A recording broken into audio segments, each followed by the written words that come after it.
One episode topic I've had many requests for in the past is authorization, specifically role-based authorization, where one can assign a role to a user and it gives that user certain permissions throughout the rest of the application. Authorization is really a tricky topic because, well, for one reason is that there's so many different plugins and gems to choose from for handling authorization. So how do you pick the right one? Well, that brings us to the other problem, and that is that the proper authorization solution really depends on your application needs and requirements. So that will vary depending on what your application is doing. In this episode, I want to focus on declarative authorization. This is probably one of the more advanced solutions I consider it to be, and you may find it to be sort of complex at first, but I think if you get over the learning curve, you'll find out that it has a lot of powerful functionality that can handle many different role-based authorization needs. The example application we'll be working with in this episode is a typical blogging application where we have a list of various articles, and of course a given article can have many comments. Now, as you notice, currently any user who goes to this site is able to edit or destroy comments or articles, but we don't want that. We want to add some authorization to this application to give the user different functionality depending on their role. And as you can see already, I do have a sign up and login pages here, so I already do have some authentication set up using AuthLogic, like I show in episode number 160. And if you click on the sign up link, you can see that we already have some roles that we can choose from to assign to a user. So I haven't built any permission settings through this. All I'm doing is just I have a roles table and a many-to-many association between that and users. And if you check out episode number 17, you can see how I set up the checkboxes for this many-to-many association. So when someone signs up, they can just check which roles they want to apply to. Now obviously this is a big security hole if you let anyone choose their roles, but I'll just leave this as is just to keep this example application simple. Now, what would these various roles do? Well, I want the admin to be able to create and edit anything on the entire application, so it's kind of a global super user. The moderators, I want them to be able to edit comments, and that's all they can do is just edit comments. And then finally, the author, I want them to be able to create new articles and update their own articles that they've created. And finally, for every other user that doesn't apply to these roles, I want them to be able to create comments and be able to update their own comments. Now that we have some idea of what we're trying to accomplish, let's jump right in and add some permission settings using declarative authorization.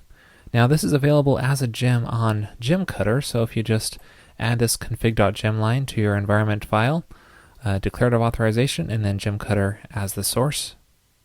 And then you can ensure that gem is installed with the rake gems install command. And now with that gem installed, we can define our various permissions for each of the roles. And we do that under the config directory and create a new file in here called authorizationrules.rb.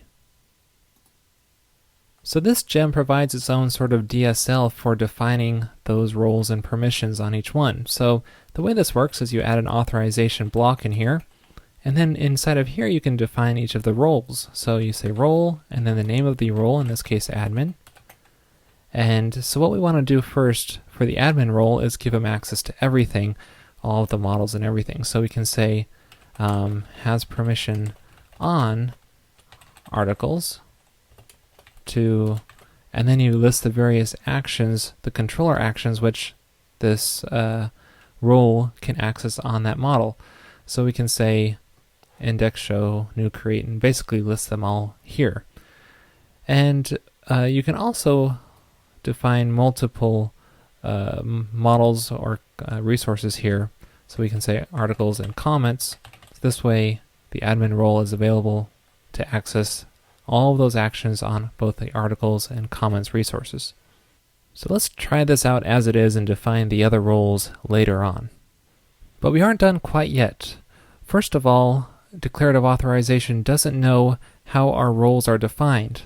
We need to do that inside of our user model, what we do in here is just make a new method called role symbols.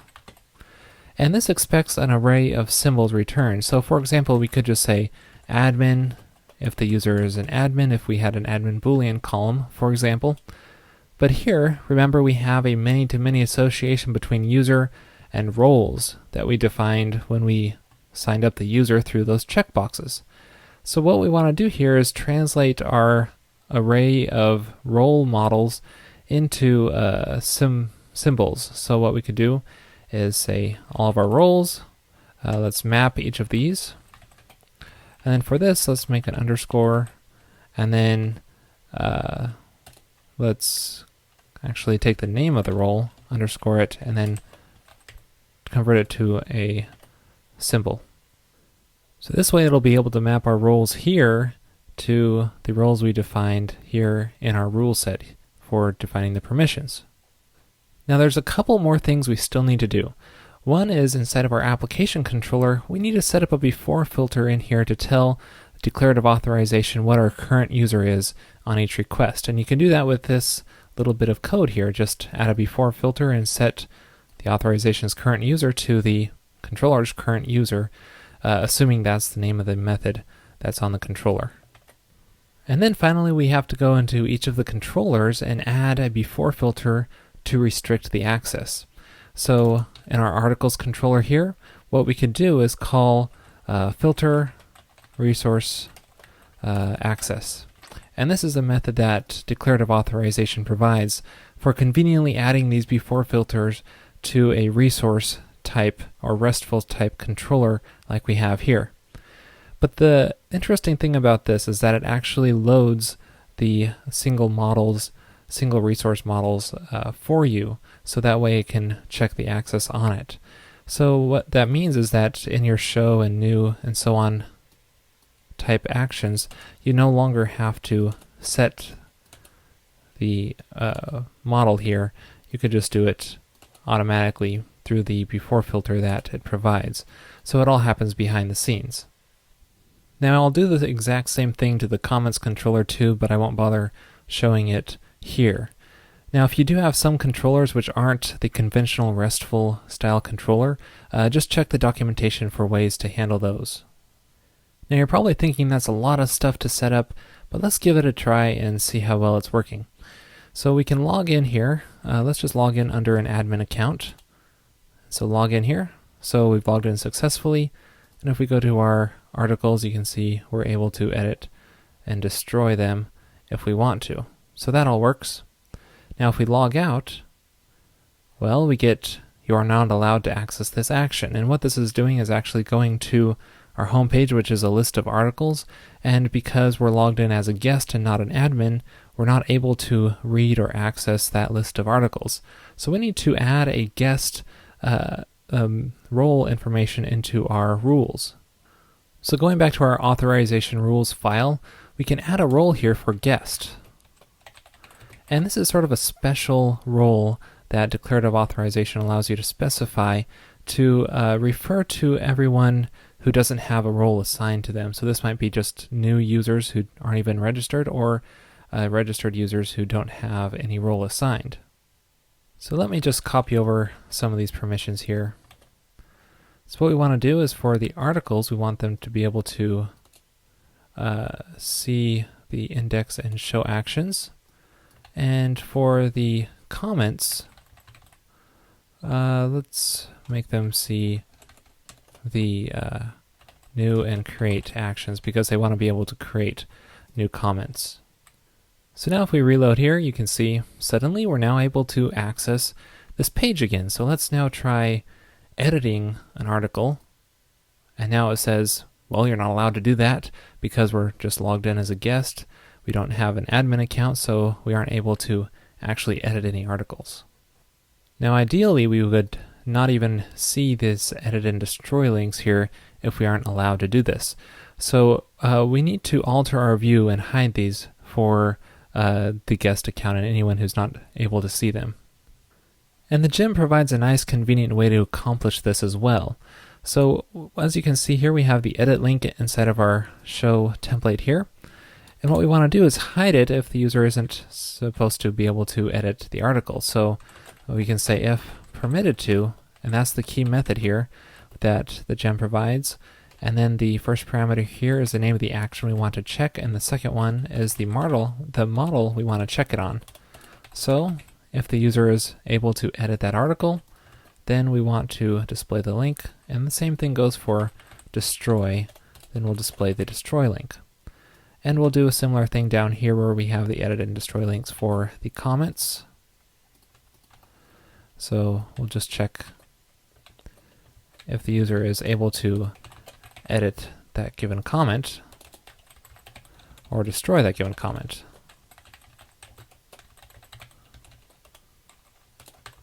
And there we go.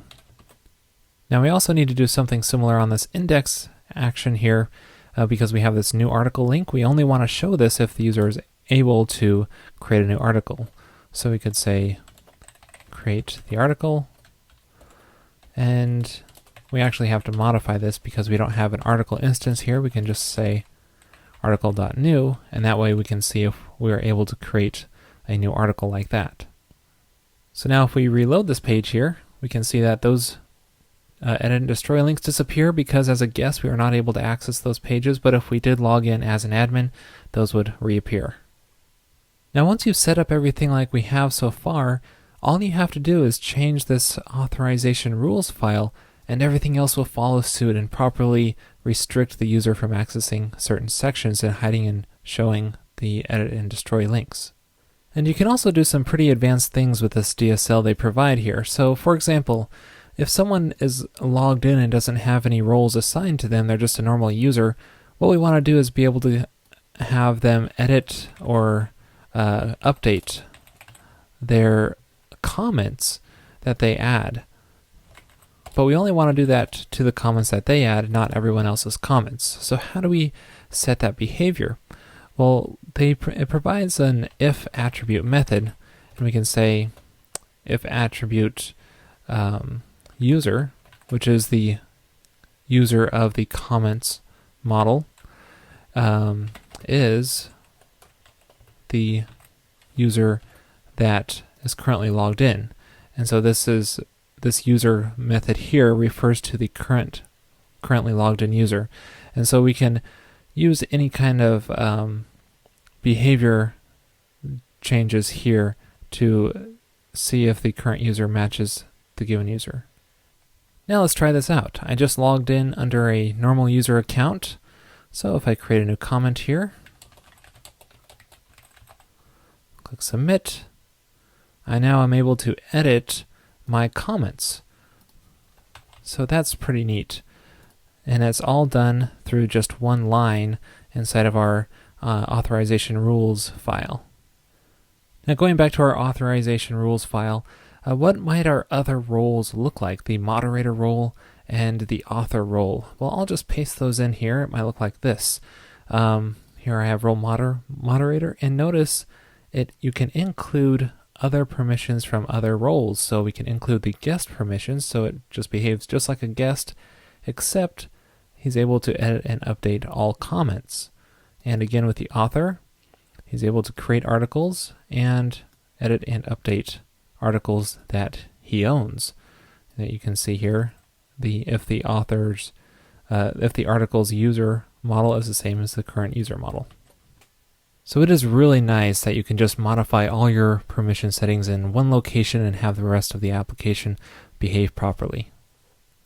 There's one more finishing touch that I want to add to make this application a little bit more polished, and that is if we ever do end up on an action which we don't have permission to, like the article/new, this page is pretty ugly. It's just a single line of text. What we can then do is inside of our application controller is just add a new method in here called permission denied. And this will be triggered if the user isn't allowed to access that page. So we can do any kind of thing like say an error message and then redirect to the home page. And now when we reload the page here, we just get that error message and back to our home page. So now it's much nicer if someone does end up landing on a page they don't have permission to access. And that's all we have time for in this episode. As you can see, declarative authorization provides a really powerful DSL for setting your permissions on role-based authorization. Now, it is a little bit overkill if you just need really simple permissions on for roles, but if you do need something flexible and powerful, I really highly recommend you check out declarative authorization. Now, I've only scratched the surface in this episode, so be sure to check out the README and all the documentation in there for full details.